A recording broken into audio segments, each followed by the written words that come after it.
your parents, that you don't have any healing. One of the biggest mistakes I see people make in dating and relationships is they go in prematurely. They haven't dealt with the pain from their past. And you may say, well, Jill, how do I know I have pain from my past? Have you ever said, I don't know if I can trust? Let me see by the show of hands. Anybody say that they struggle with trusting sometimes? That's one of the signs. If you feel as if you can't trust, you don't know if you can extend yourself to allow somebody in to trust, that's an indication of pain. Because what it is this fear that if you allow somebody back in again, you will be betrayed.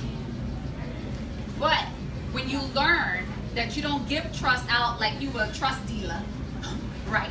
But you give trust out in increments, and trust is earned and not given. Now that's a tweetable, Facebook, or whatever you want to say. Trust is definitely earned and not given. So that's the first thing I want to tell you. Let go of the pain, false promises, and your past. And also I just want to talk about a couple other things before we go to the next number 2. Also, if you dealt with any type of sexual abuse, I find that to be extremely common, unfortunately, even within the family. Those are other things that you have to let go. You have to let go of unforgiveness. Because the truth of the matter, and I got this from Dr. Charles Stanley, who's one of my virtual mentors. He's like very wise, old guy. And he says, you cannot have hate, unforgiveness, and bitterness in your heart and at the same for somebody, and at the same time genuinely love somebody else at the same time. I had to think about that. I'm like, Charles, you're just running out. Let me think about this now. But think about it. It's conflicting. It's double-minded. It's inconsistent. So you have to learn to forgive. Whether that's just writing out a letter, you have to do something to say, hey, I'm going to move to forgiveness. Sometimes forgiveness is not an event. It's a lifestyle. It's something you have to do sometimes every day. Especially when that person who might have violated you, they're not even sorry. They're like, what you talking about, Willis? You like, okay, boy, bye. But you're still gonna write your letter and say, and release. The second thing I want to tell you about the preparation is get onto your journey of wholeness and healing. And it starts with that first step I just talked about of becoming a wife or becoming a husband. And when I talk about wholeness, it's really learning how to be by yourself without having an argument. It's learning that just because you are alone doesn't necessarily mean you have to be lonely.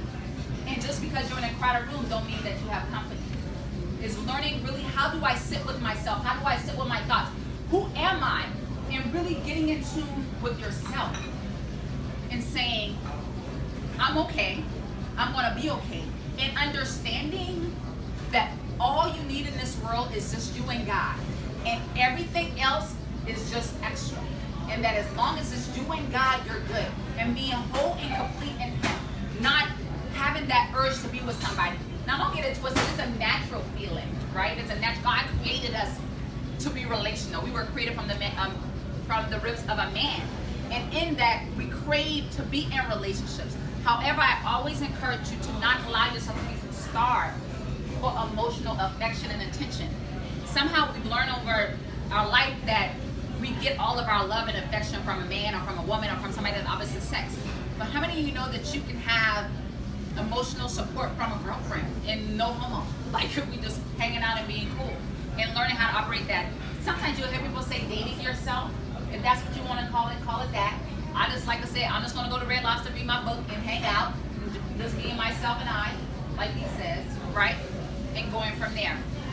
The next thing I want to tell you, I have some notes here just so I don't forget anything, is getting really crystal clear on your life purpose and vision.